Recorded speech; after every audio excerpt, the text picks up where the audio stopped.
Hello, hello. Sorry I'm a little late. This is my first live, and I couldn't figure out how to get into my own thing. So that's cool. Um, if you are here, say hello in the chat so that I know who's here. And let me know if you can hear me okay. Oh, looks like we have a few people. Hello, hi. Can you hear me? Hi, Nicole, what's up?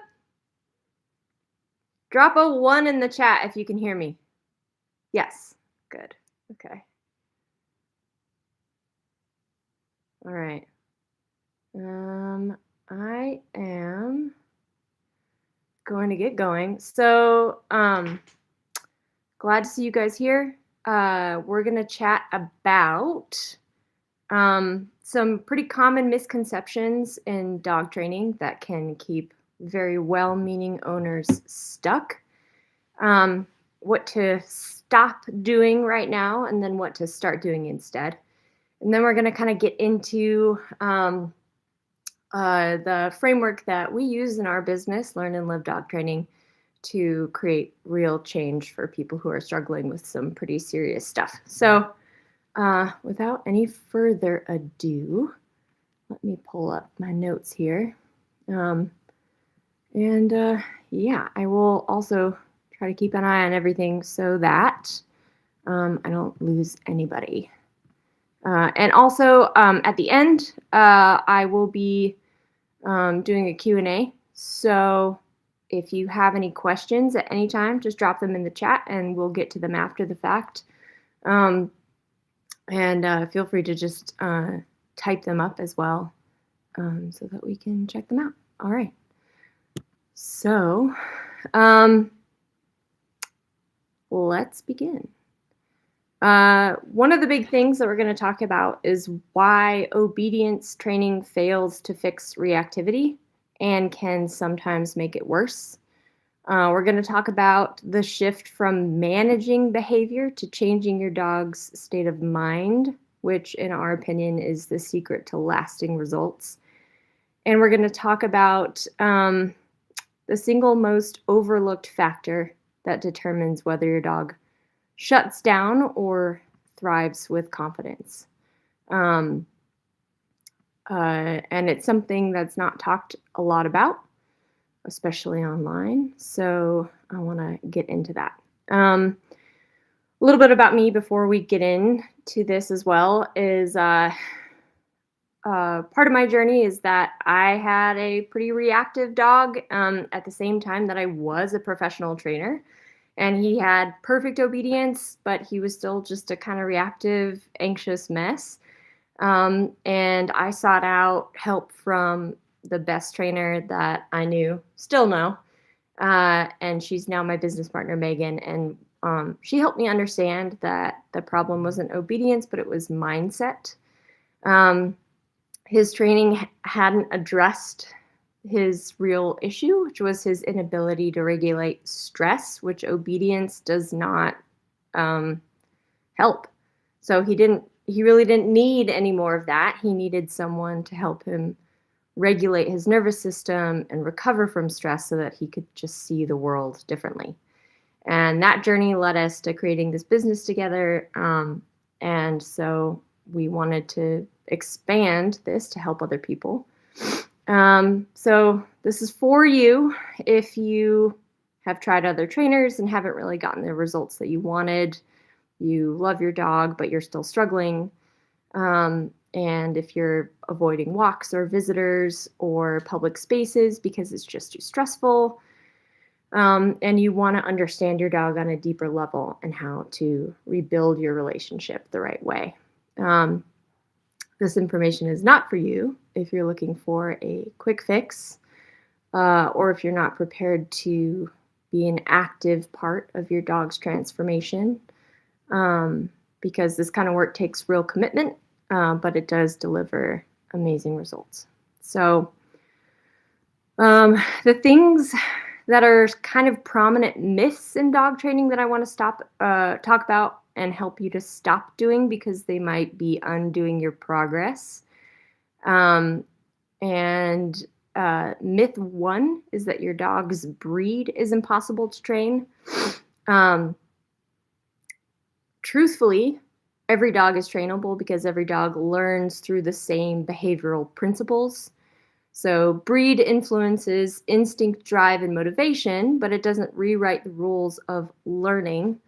The key is to just work with what your dog was bred to do, not against it. And when we understand what motivates them, whether it's food or play or movement or tactile feedback or just freedom, we can channel those instincts into focus and cooperation instead of resistance. And so what we found is training plans that align themselves with one approach, whether it's rewards based or play based or compulsion based, and they kind of narrow down the toolbox with which they're using to understand their dog's motivation, then you inevitably hit a wall because you're working against yourself in most cases. So we want to keep a really open mind and a curious one so that we're paying attention to the dog in front of us and what works for them. So you want to try to find their particular kind of motivator mix. And once you do figure that out, then you can start to make real progress. Myth number 2 is that you should never tell your dog no. And in my opinion, this is like the biggest lie or misconception in dog training. A fair no is one of the clearest forms of communication that you can offer. I feel like, for years, people have been told that telling their dog no will damage the relationship with their dog. But in behavioral science, if something isn't interrupted, then it's inherently reinforced. And if it's reinforced, then it continues. So whenever you're told to ignore a behavior and it should go away, it's not going to work. And also that can lead to a lot of anxiety and confusion because when dogs don't know what's expected of them, they feel like they're kind of walking on eggshells and nothing's really clear. And anxiety is sort of fear of the unknown. So if you give them a clear no, when it's used fairly and consistently, it means, hey, that choice isn't available to you. And it creates really clear boundaries that your dog can count on. And it doesn't create fear. It actually builds trust because your dog finally knows what's expected of them. And that helps them to kind of relax and also be able to trust you better. So boundaries are the framework for safety. And without them, your dog is left to navigate a world that feels unpredictable. And that will lead to stress and anxiety and all kinds of stuff. So contrary to a lot of the advice that circulates around the internet because it sounds good, a really clear, fair no can open up your dog's world and really help them to trust you, understand you, and feel more relaxed and at ease and safe with you. Myth number 3 is that your dog just needs to get used to it. So this one might sound right, but it's one of the most damaging ideas. A lot of owners think the way to fix fear or reactivity is more exposure. So more dogs, more people, more noise. But when dogs are pushed into situations that they're not equipped to handle, it's rare that they just get used to it. It's more typical that they shut down or they freak out. So when you overwhelm them, you're never going to build confidence. If they're flooded with triggers, the behavior gets worse and worse and worse. So true confidence comes from recovering successfully from things at the right intensity. And the difference between those two outcomes is everything. So it's not that more exposure is a problem. It's that it needs to be done thoughtfully and with intention. And we'll kind of get into this later, but this relates to part of our approach that we take. Myth number 4 is that structure is harsh or unkind. This one holds so many people back. People often equate structure with being unkind, as if boundaries sort of like take away your dog's joy or their spirit. But in reality, the opposite is true. Structure gives your dog the ability to regulate because it provides safety. It reduces some of that decision-making pressure, and it teaches them how to relax. And without clear structure, especially in the house, dogs live in a constant state of self-management, which is exhausting, especially if they don't know what's expected of them or what to do in any given moment. And also if they're just generally impulsive, which, let's be honest, most dogs are. They like all have ADHD. If they're just free to act on impulse all the time, then you have the dog that like follows you around the house and barks out the window at everything. And it's just like finding things for itself to do because it has no idea what it should be doing in any given moment. So it just follows its little brain, which is like thought, action, and that can lead to a dog that's just, again, consistently stressed out, anxious, and unable to settle. It's kind of like if you've ever seen a toddler that's like skipped a nap, and you can tell that they're just tired and they need to go lie down, but they're manically running around, and the second you kind of insist that they go take a nap, you get a lot of pushback at first, and then pretty quickly they're like out cold.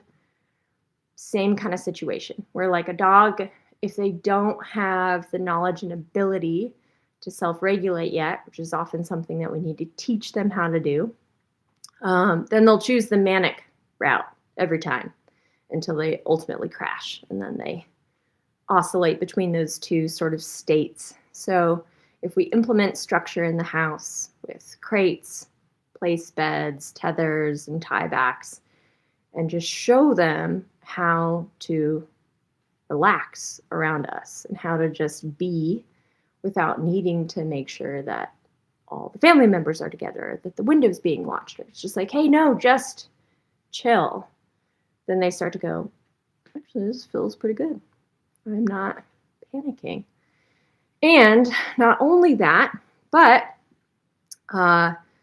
tethering and just restriction in general helps dogs understand how to deal with low levels of frustration.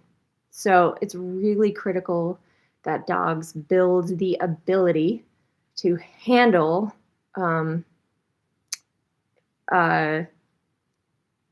essentially stress. It's like the very beginning of stress inoculation. It teaches them how to cope with something that they're not thrilled about, which is going to be a huge skill. So if you introduce the crate and a tether and a place command around the house, then you start to build impulse control, resiliency, the ability to tolerate stress, and their ability to just downshift and relax. And so contrary to like, oh, I never want to put a dog in a crate because it limits their freedom. Actually, it helps with all of those things, and it enables the moments when you do want to experience life with them and take them on a walk or to a brewery or to a park or into the woods. If they've gotten significant rest and they know how to regulate and they know how to tolerate stress, then you get far more enjoyment in those other activities because you have a healthier state of mind in your dog. So far, is this making sense? Drop a 1 in the chat if it is. And we will continue on. All right, so um, the last thing I want to touch on is, well, this kind of like shifts into how we sort of approach things, but um, before we kind of go into how to start to rehabilitate your dog's behavior, we need to talk about why it's happening. And we've kind of gotten into that a little bit, but most people who come to us have already tried to sort of train their dog. They've done obedience classes, or they've watched YouTube videos, or they've invested in private lessons, but they're still experiencing these issues, and it's because you've been working on obedience and not the underlying concept of mindset. Oh, yep. Yeah, Casper. That makes sense. So when you're just looking at teaching your dog commands, that's like the tip of the iceberg of what we want to be working on. Because again, like with Theo, with my dog, he had perfect sit stay. He could hold it down across a field, recall in an instant, flip into a heel, but he would see a dog and like lose his mind. So obedience was not the issue, and in most instances, it actually started to make things worse because he didn't know how to regulate. He didn't know how to handle stress. And he also felt like he didn't have any agency to make choices. So when he was out with me, he was either in control, under obedience, or he was like losing it. And the piece that I missed was never allowing him to just make his own good choice. You know, I didn't have, like, I had kind of a no, but for the most part, I wasn't saying, hey, don't do that. Make the next best decision. I was just like, be in a heel, be in a sit beside me, be in a down. And he was just like pent up the whole time. And so finally it would get to be too much and he would explode. And instead, what I've experienced with him now and what I've helped develop in him now is leaving it up to him and just being like, let's see how it goes. Let's see what choice you make. If you make a choice that's not a good one, I'm going to disagree with it. I have an impactful no, which is what we call a conditioned punisher. So if I say, hey, don't do that, that's meaningful to him, because you know we've all probably experienced saying no to your dog and they're like, I don't know what that means and I also don't care. So he has a no that's meaningful because I've followed it with a consequence that he cares about enough times. And then if I say no, don't do that, I don't immediately jump in and micromanage him. I allow him to make a choice about the next best option. And what's cool about that is it allows me to understand what his next favorite hobby is. So before, I could have put him in a heel, but instead, now he's choosing to go like disengage and sniff. Great choice. So much better than screaming at another dog. And that's actually something he enjoys. He loves using his nose. But that was never an option to him before because he was always like under control. So I say no, and then I don't give him anything. Then I just let him do something, pick something, and he usually picks something that he likes. He's like, well, that dog makes me nervous, so instead of looking at him, I'm going to kind of disengage and show a little bit of avoidance and wander off that way. And he chooses space and doing something else. And that helps him. It gives him agency, which builds confidence. And then it shows him that he can exist on his own without me micromanaging him, and also not be reactive at the same time.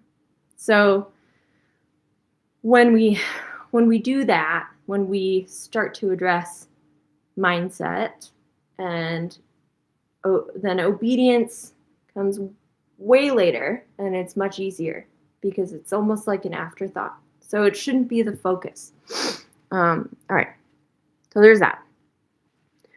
So we want to be focusing on the stuff underneath. So when we get dogs in for training, this is sort of how we approach things. I've tried to simplify it into kind of a three-pronged approach. So the first thing that we do is we work on regulating their nervous system. Before we teach dogs stuff, we want to help them sort of stabilize a little bit. So, like if you thought about trying to learn a new skill when you're stressed and overstimulated and confused, that's really hard. And so we don't jump right into obedience again. We just want to help dogs feel safe and regulated. So a lot of the beginning of training looks like predictability. So a very kind of steady schedule makes dogs feel safe and calm and chill. And so we use crates, routine, boundaries to create that clarity, because when dogs know what's expected, then they can finally exhale. And that calm foundation is great for everything that follows. And it allows us to kind of assess them too. So instead of jumping right into like teaching things, we're paying attention to what they respond to and what they like. And that's when you start to figure out the things that motivate them. Because for some dogs, it could be food. For some dogs, it could be play. Some dogs are like, I hate you. I don't want you to touch me or talk to me, and I don't want to be near you. And so what motivates that dog is like letting them have space away from me. So it's like, okay, well, if you want to, if you want to get away from me, then I'm going to expect you to like deal with this crate for a minute, and then you can go over there. Or, whatever it is, that first couple days of just like paying attention, assessing motivation, and establishing structure helps us get to know what motivates them and helps them start to sink into the flow of life with us. And you can do the same thing at home just by switching things up and being like, okay, we're going to get ourselves on a schedule. We're going to start to implement some structure. And I'm going to pay attention to what you really kind of want. And then you'll see typically kind of like a downshift in state of mind. We tend to get a lot of dogs in that have issues with arousal. So dogs that get really overexcited about a bunch of stuff. And we tend to not jump right in with like play with those dogs or anything that involves anticipation, because that just adds to all of that. So they're like, for example, if you teach like a bed stay or a place command with food, and you're releasing that dog to a reward every time they go on place, then pretty soon the place command looks like they're like holding it down on place, but they're like this.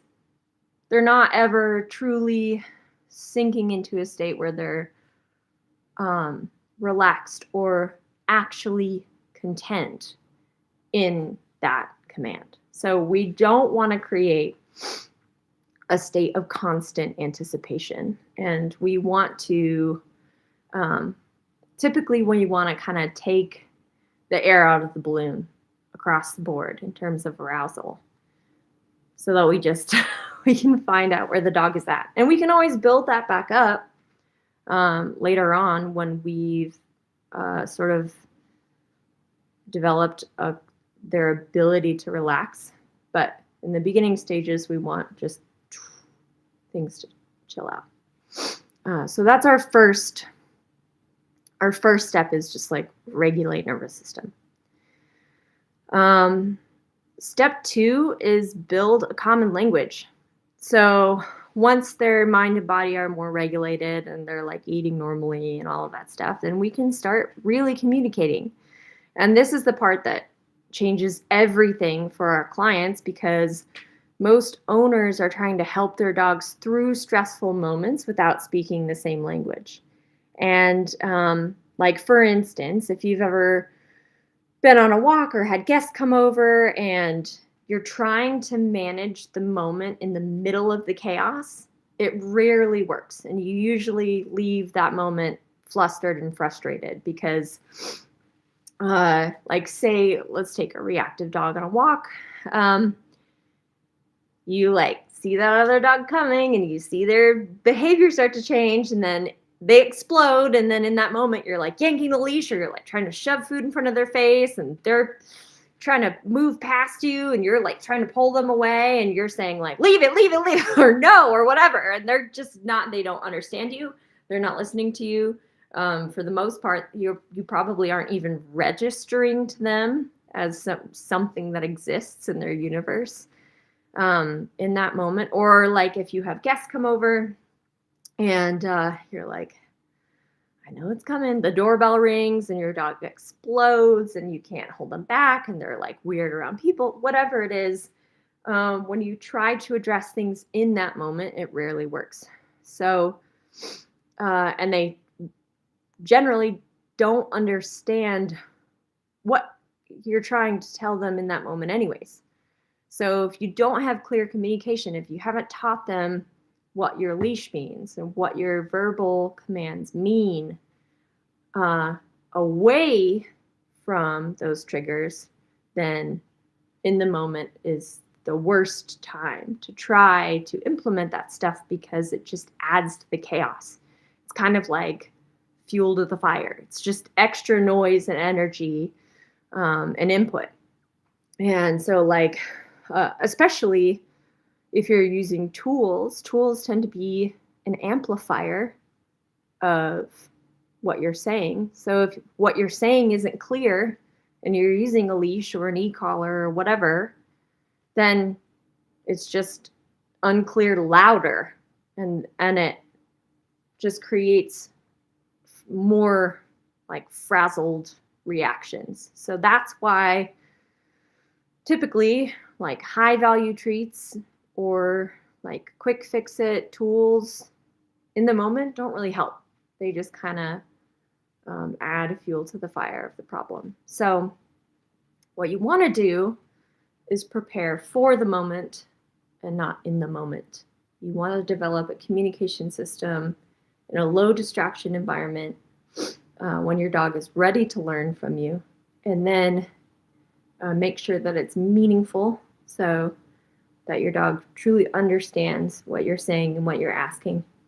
And then you slowly build back towards those triggers, and until your dog has the ability to handle them up close again. So you want to prepare for the walk, not act during the walk. You want to prepare for guests coming over, not in the moment. And teaching a communication system is a huge part of that. So what we teach is quite simply a yes and a no.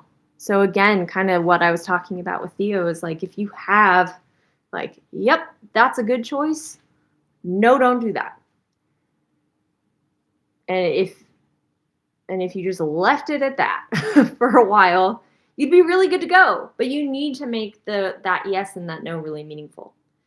And once they understand that, then you can start to disagree with things that you don't want to have happen and allow better choices.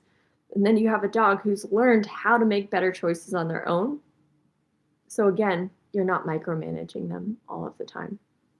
And we can talk about what that looks like too, how to teach that yes and that no. Because when you do and they understand it, it's clear, it narrows down what's happening. They don't need a lot of information and a lot of different commands. They need like simple, clear, easy to follow guidance. And that cuts through the noise of those more stressful situations. So clear communication. It creates safety, it creates trust. It just when communication is reliable, dogs stop making their own anxious decisions and they start trusting yours. And when you can give them clear expectations and leadership, then they can really connect with you and learn how to make better choices on their own eventually. So there's that. Okay, then the third big thing that we start to build back into the dog's life through training is novelty. And this is the thing that I feel like is not talked about enough, or it's misunderstood. So novelty is the engine of growth. Novelty is what enhances neuroplasticity in your dog's brain. It's what keeps them alive longer. It keeps them healthier in both body and mind. And it's what kind of makes life worth living. But if dogs encounter too much of it or too soon or in the wrong context, then it can just overwhelm them, and then we can start to develop those problems like reactivity and anxiety and aggression. But I think one of the things that floats around a lot too is fulfillment. So we talked a little bit earlier about how every breed can be trained. You just need to kind of know the genetics that you're working with and make sure that you can really fulfill your dog's needs. But a lot of people have been told that means enrichment puzzles or just like a neighborhood walk. And what our dogs really need and really benefit from is bigger and deeper than that. And it's like true novelty. And it will, if used well, transform your dog's behavior. It's like the building blocks of resiliency, and it makes a huge difference. So there was a study done on rats where they looked at the actual development of neurons, and they had rats that were just kind of confined in their own little cage with not much to do. And then they had rats that were in a cage but had friends, little rat friends. And sorry, my bangs are bothering me. I can see them. In a cage with little rat friends and puzzles and games and food and stuff. And then they tested the neural capacity of wild rats. And they found that, not surprisingly, the wild rats had the most robust neural activity. They lived longer if they weren't, eaten or whatever. And they were healthier. So, but again, they also experienced probably the most stress out of all three groups. And the stakes of their lives were the highest. They were in actual danger. And so, but they had access to new environments all of the time. They experienced all of this novelty. They were constantly figuring out new things to do in new, experiencing new sights, smells, touch, all of that. And it just showed that the way that it translates to dogs is, I think a lot of people are motivated to almost kind of nobody likes to see their dog struggle.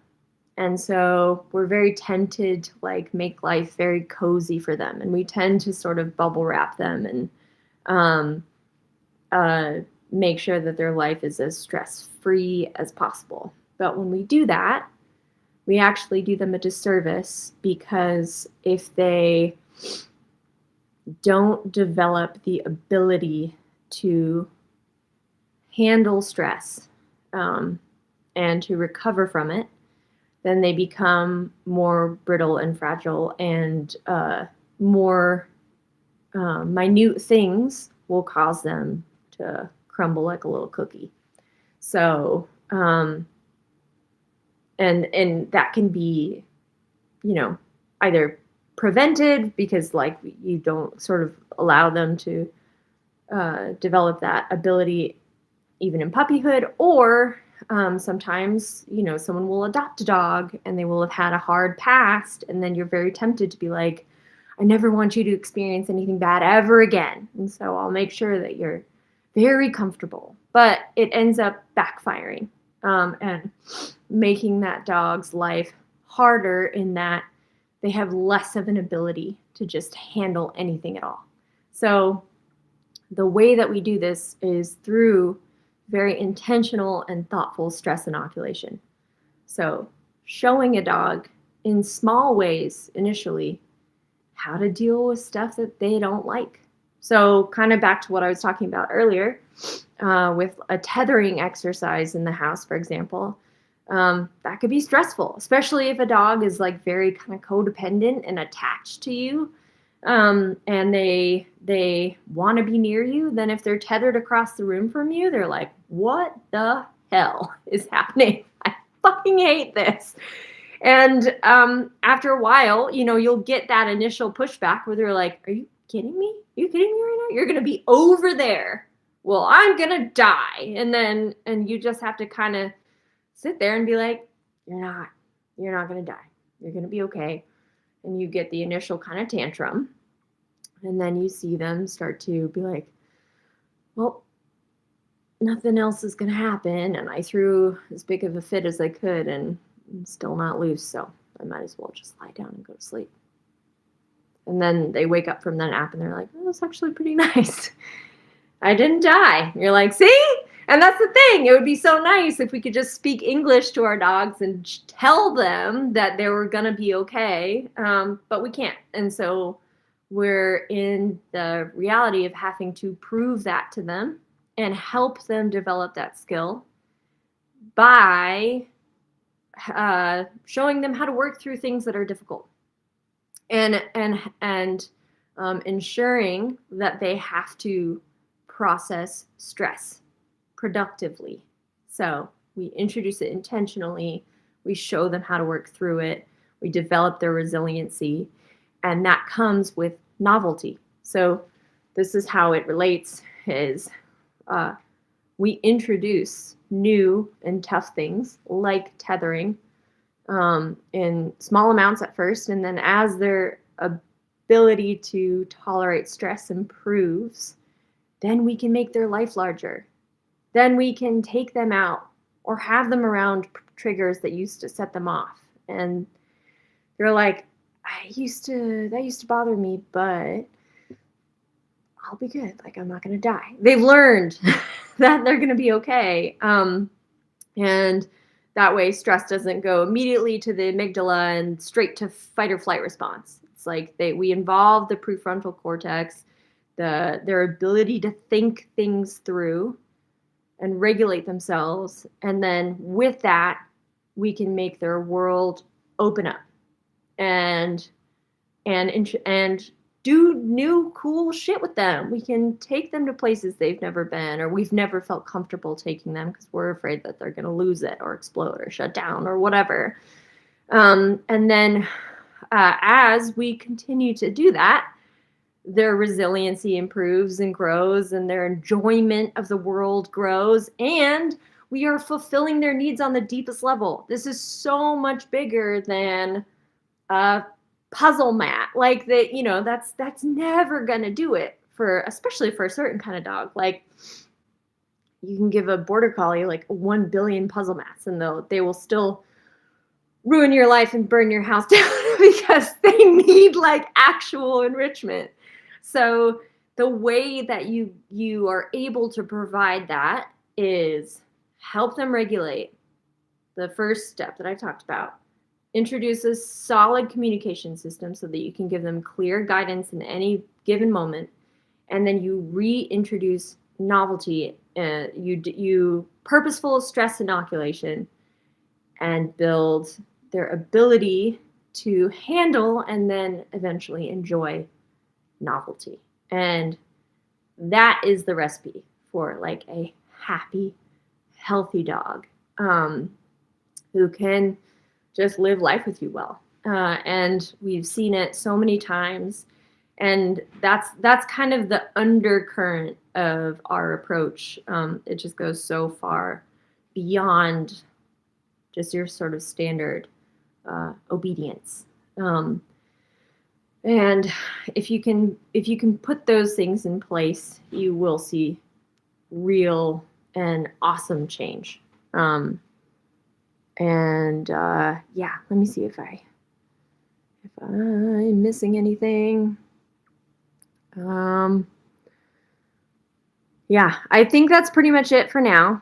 Talked about some kind of bigger concepts. So hop in the chat if you have any questions.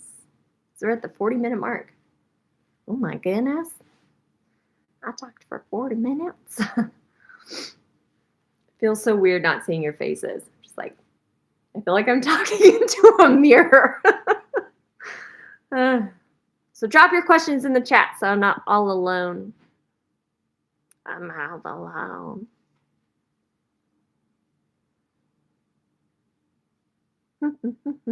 And also, if you want what are some exercises to increase resilience? Great question. What are some ideas for general enrichment inside the house?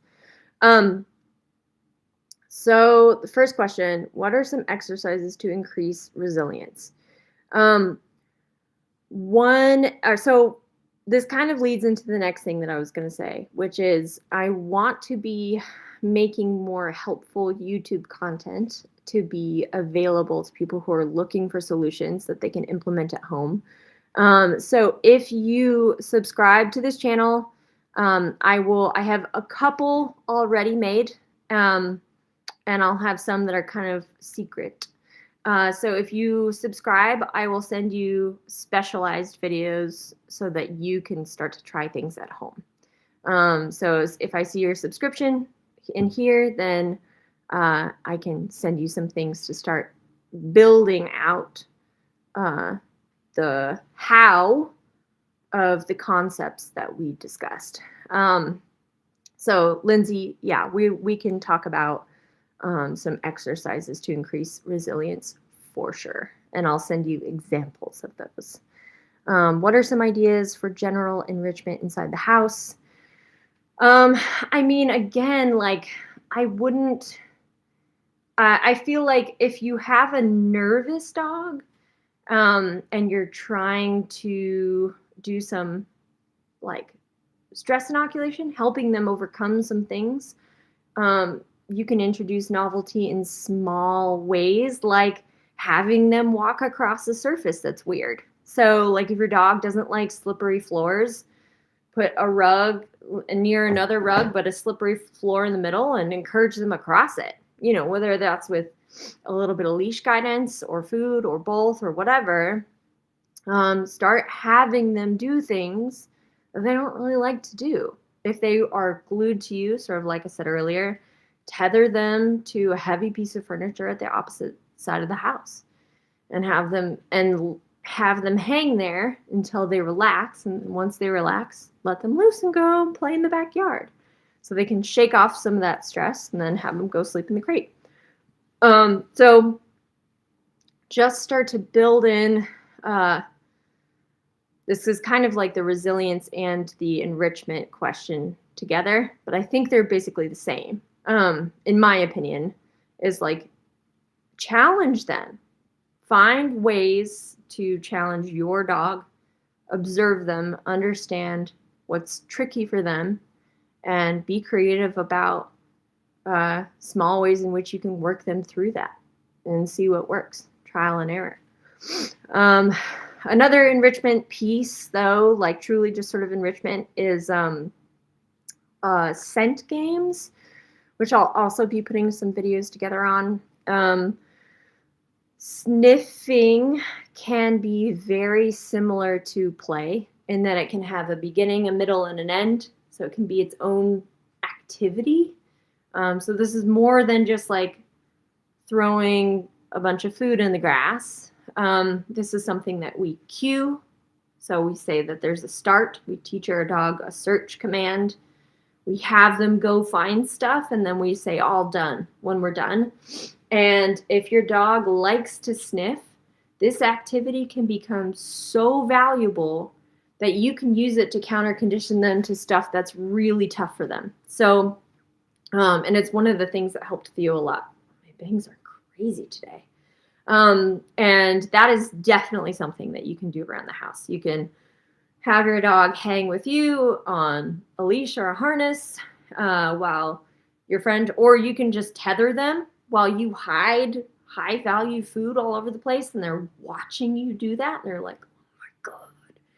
And then you go over and you unclip them and you say sook or search or whatever you want your command to be, and they go get it all. Oh my God. If they bark at the door and you build an excitement around that activity and you set it up when you know, or you could have a neighbor come and knock on the door and try to counter condition that a little bit, have them in a search while someone comes up to the door. That can help a lot with that, because they're like, this rules. I don't care about that anymore.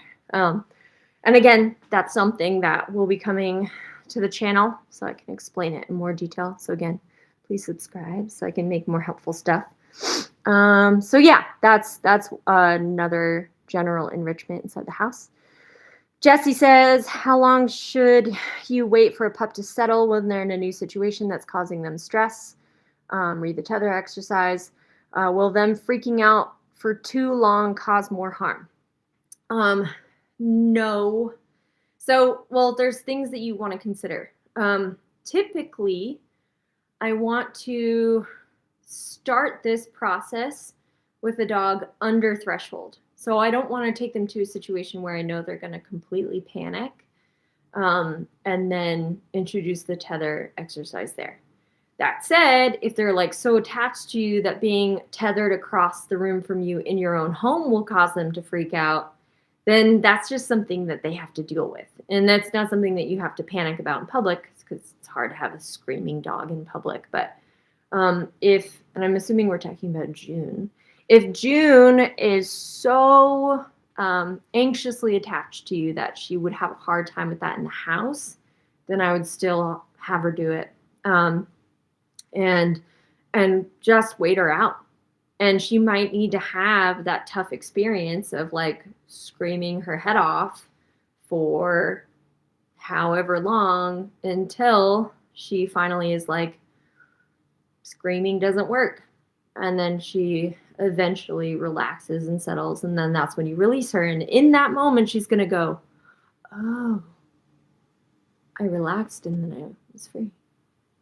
That's cool. And you'll probably see her downshift much faster the next time. That said, super important to not give in while she's screaming. Because if she screams and you're like, I can't take this anymore, and you let her loose, then what she's learned is if I scream hard enough and long enough, mom will relent. And so next time I'll scream twice as loud and twice as long. And it will just exacerbate the problem. So if you do a tethering exercise and you're predicting that it's going to be tough, choose a time when you can be really patient and wait them out and be like, okay, I have an hour for this and I'm going to commit to it. And, you know, here we go. I'm in it. Don't make it an afterthought. So yeah, but freaking out for too long. Also, the freaking out is just a symptom of an internal state. So if the internal state is already a mess, it's probably not going to get that much worse. Like, especially if, you know, we're not putting them in a situation where they're actually unsafe. Like, we're asking something very basic. Like, I need you to lie in a down, or I need you to just hang out across the room from me. And if that is hard for them, too bad. Like, that's something where it's like, I'm going to make you do this because this is very reasonable for me to expect of you. Jessie said, her trigger is the car. To be more specific, in the stress response is panting and just general anxiety. Yeah, car stuff can be tough too. Again, start to introduce things in small increments. So have her in the car and don't start it. And then try to wait till she lays down, calms down, then let her out. And then put her back in and start the car. Don't drive it anywhere, turn it back off, take it back out. And again, we can talk about this more, but this is also, your questions are giving me ideas for stuff that I can address in future videos too. Lindsay says, Casper loses his shit when new people come over and generally does not like being around new folks. It is a bummer and embarrassing, to be honest. Yeah, I totally feel you. It's such a bummer. And yeah, dog behavior can be super embarrassing. I was a trainer and my dog was freaking out at other dogs, and I was like, this is bad. Like, yeah, it's such a bummer. And Lindsay, there's a few things that you can do, and that we should talk about too. But we should talk about when people come over, crating can be a huge help. Just letting, and if Casper's crate trained, but we can also talk about that as well, how to introduce a crate, but having him have his own space away from the activity and like the initial intensity of people coming over. If we can make the crate again feel like a safe little den where dogs can just disengage and they're like, you know what, whatever is happening outside the crate is none of my business. I'm safe in here. Then you can counter condition that quite a bit. So we limit their ability to react, to have that big explosion. And you can also start to counter condition it too with trusted friends who are coming over for the purpose of Casper's training. So instead of trying to handle it when you're like actually having company come over, which is super stressful and embarrassing, you can, get in touch with a couple people who you're like, hey, I need to help my dog overcome this stress, and set it up as an exercise where they come in and out the door and he's in the crate and nothing happens. And again, you're proving to him that it's not a big deal. And if you, again, subscribe, I'll send you the video about introducing a no and disagreeing with the reactivity. So you're like, hey, you don't need to scream at people. And in fact, I don't want you to.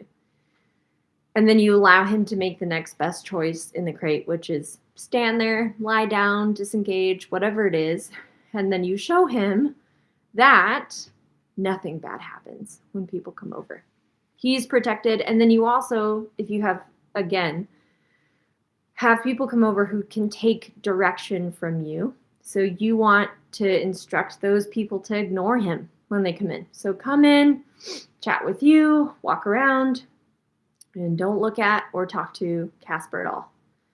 Just like pretend he doesn't exist. Because especially with dogs who are nervous around new people, if you communicate that, I find that there's a lot of people who make the mistake of being like, well, dogs love me. I'm a dog person. And then they look at your dog and reach down towards them and they get low and they start to move slowly, which when a dog is about to attack another dog, they slow down, tense up, and move slowly. And so when people do that, when they're like, hi, they're reaching towards their face, dogs are like, what the fuck is happening? And it makes it so much worse. You want someone who can walk in and just talk to you like this, just like every day, nothing, completely ignore the dog.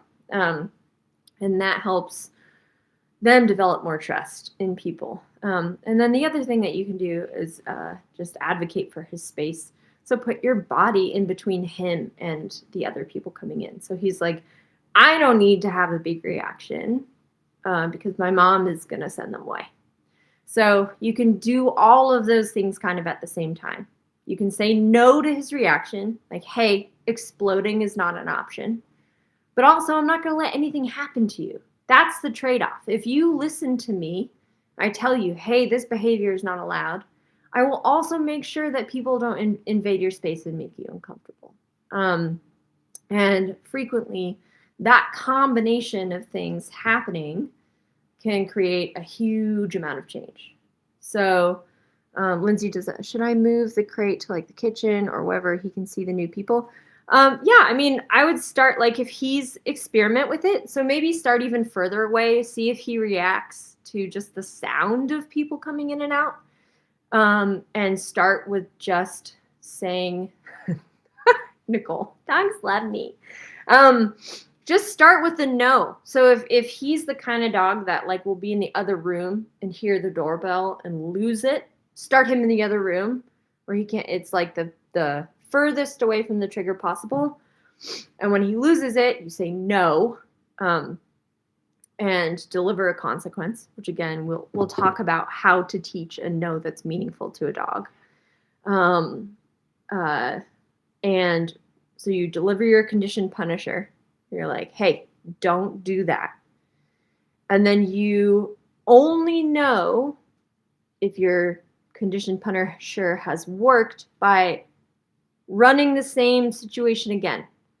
So if the doorbell goes off, you say no, you deliver a correction, and you run the same scenario again, and he barks again, then your consequence wasn't meaningful enough. So you need to find a consequence that's appropriate and proportionate to the trigger, essentially.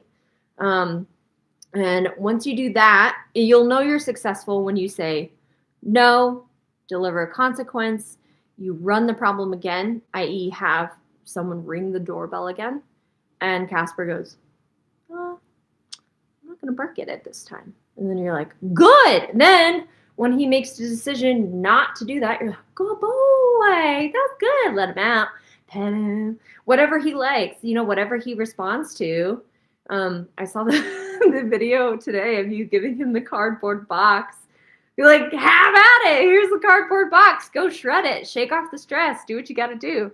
And then let him process that win, that success, and then up the ante. So then set it up again with the crate closer to the trigger and like have someone ring the doorbell closer and see if he barks or not and address it if he does. And then if he doesn't, go boy. And we reward him. And then build up to him being in a crate with inside of the door, people coming in, walking around, sitting down, and he's just chilling because he's like, this has nothing to do with me. It's honestly none of my business. And if I make it my business, my mom will tell me to no, and in a way that I care about. And so that's how you will start to build that out. And then we can, if you see progress from there, we can also talk about how or if to eventually progress that to him just being out and loose, and whether that's something that you want but he ultimately doesn't want, or if it would actually be good for him and fine. So yeah, there's a way to progress things. And then there's also the separate conversation of like, what is actually good for my dog? So, there's some people I know who will put too much social pressure on Theo that isn't really all that good for him. And so if those people are coming over, I put him in his crate and just let him hang out. And it's fine for him, it's fine for me, and it's fine for them. But then there's other people I know who like are appropriate with him and will take guidance from me. And then I'll have him loose when those people come over because I know I trust them if I need to tell them what to do. So it's about also your ability to kind of manage the human element for the benefit of your dog. Does that make sense, Lindsay?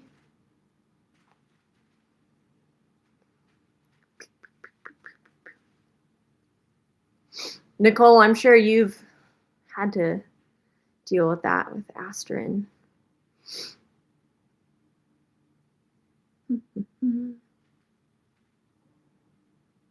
And Jesse, I'm thinking about your question again too, where the other thing is, if June struggles with stuff in the car, teaching, and this applies to everybody and everything, teaching a dog how to cope with stress generalizes across the board.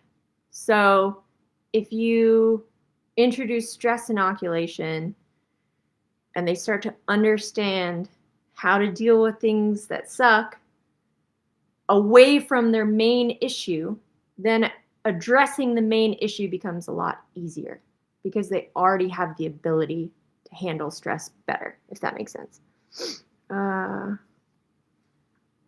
Having the folks that would be in his face around him wouldn't be good. Yeah, because it's not like, they're not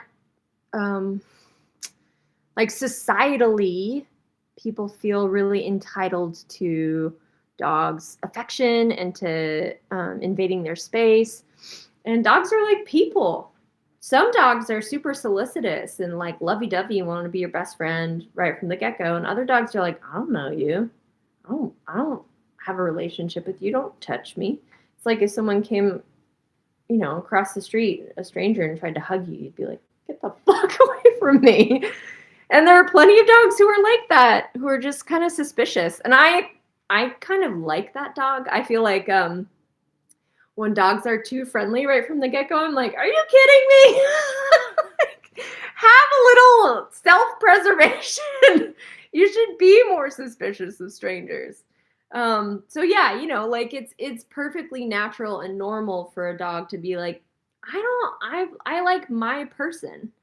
And we don't need to force that dog to be social.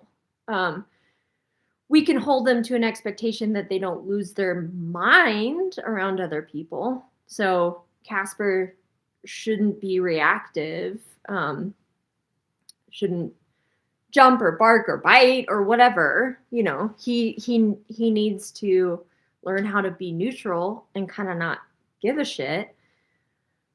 But that also comes with you being an advocate for him and not allowing people to just get in his space, people he doesn't know. And then if you want to specifically help him develop a relationship with someone, like if you have a new roommate or like a family member around, then you can go about introducing that person properly by having them completely ignore him and allowing him to close the gap. So when I want someone to get to know Theo, I'm like, hey, pretend he doesn't exist. Let him sniff you. And if he does, don't reach down and then try to pet him. Just like let him be around you until he's bored of you. And then we can start to, and that typically doesn't take that long. If people actually listen to that guidance and they like ignore him, man, he's their bestie so fast. But the more people want it and they're like, hi, little boy, he's like, fuck off forever. I don't like you. Yeah. But there's another thing. Yes. Yeah. Dogs aren't allowed to eat people they don't like.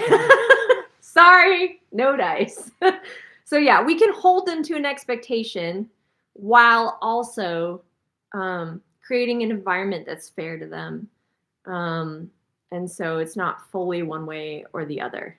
It's not like I wouldn't expect Casper to be social with everybody and everyone's best buddy, but he also can't like lose it and do the things that are like inappropriate and embarrassing.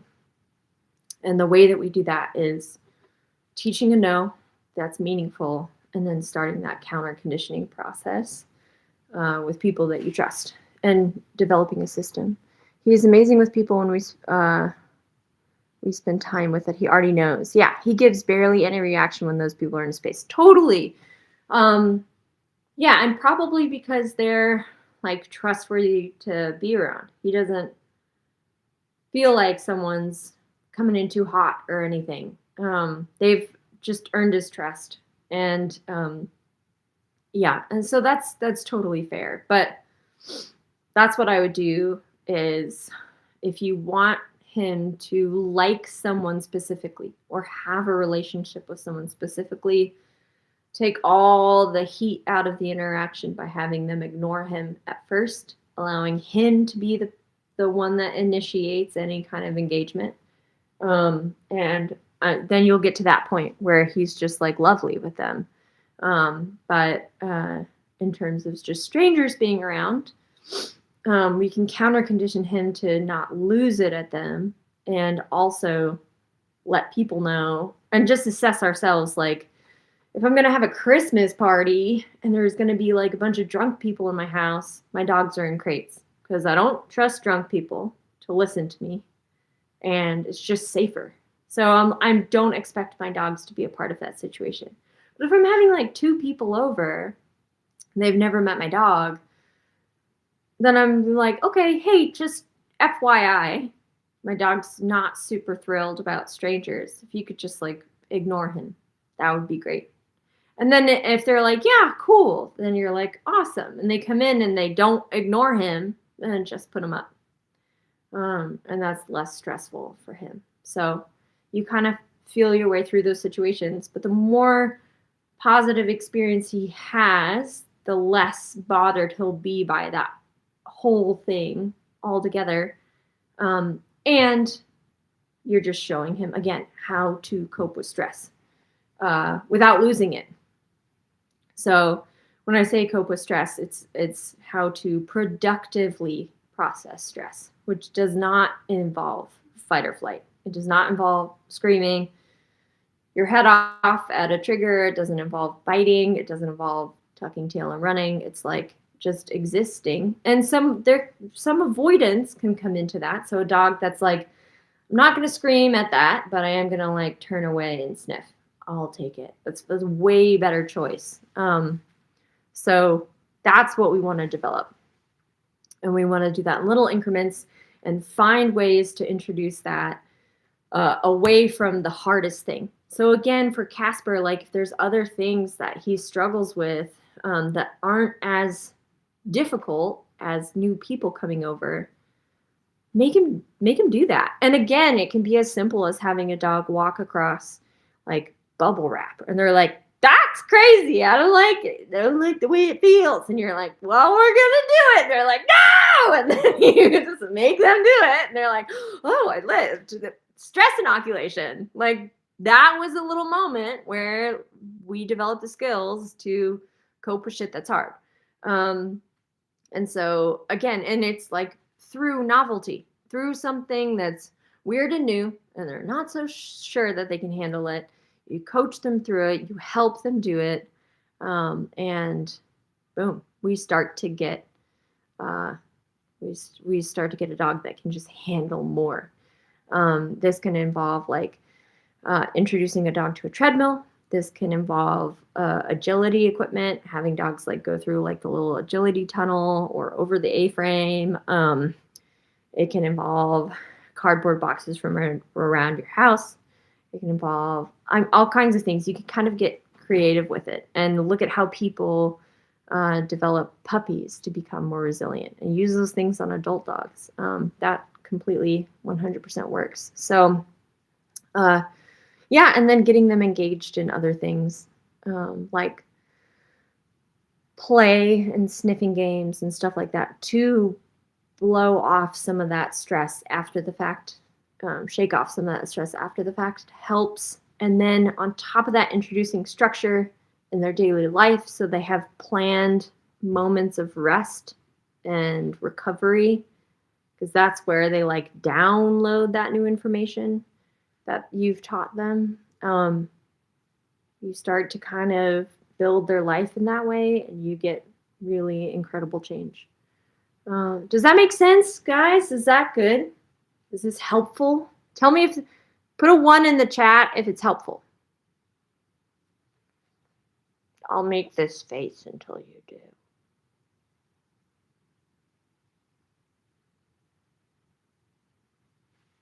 Jesse says 1. Good. I'm glad. Well, thank you. Yeah. So, any more questions before we go? We've been on for a little over an hour. It's great. Awesome. Lindsay, I'm glad it's helpful. She said she's perfect now. I'm coming for you, Junebug. We're gonna get your little booty in shape. Yeah. So, guys, if you've enjoyed this, please subscribe to my humble little channel. I think I have like 3 people who are like, it will help me out, and in return, I will send you some super special secret sauce of kind of the minutia, how to develop the skills that we talked about in this call, so that you can start to implement these things a little bit easier. And yeah, I look forward to. I'll do this again soon. So if you enjoyed it, the next time I do a live, let people know, especially if they're having trouble, because I love to help people out as much as I can. And yeah, with that, have a great rest of your Monday night. And we'll talk soon. All right. Bye, guys. Bye, bye, bye, bye, bye.